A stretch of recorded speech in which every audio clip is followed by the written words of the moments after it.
something, you know.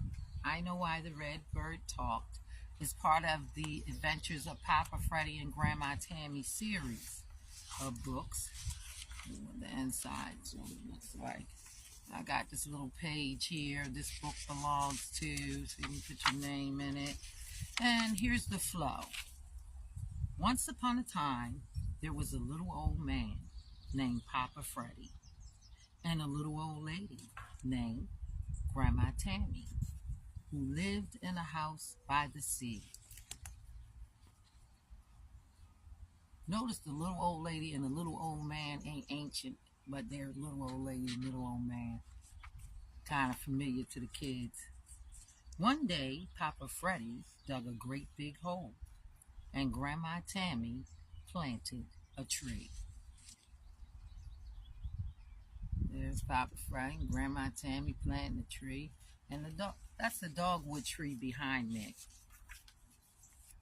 As the tree grew, it became a wonderful place where children gathered to play, and colorful butterflies flew around it in the most beautiful way. Soon little brown sparrows started to flock to build nests in the dogwood tree. The little brown sparrows starting to flock to build nests in the dogwood tree. Oh, how could I forget? The dogwood tree was also the home of the queen bumblebee. There's the queen bumblebee, and there's definitely a queen bumblebee in that dogwood tree. Can you figure out what happened next? Yes, you're right. And what an excellent guess. Soon there were birds all over the tree.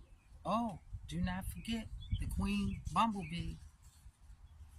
One day Papa Freddy heard a bird tweeting, "Help me please," and spotted a beautiful red cardinal lying on the ground upside down under the tree. And there's the cardinal lying on the ground. He doesn't look too happy. He's got a tear in his eye. There's Papa Freddy running down there. Papa Freddy turned the bird over and said, "Did you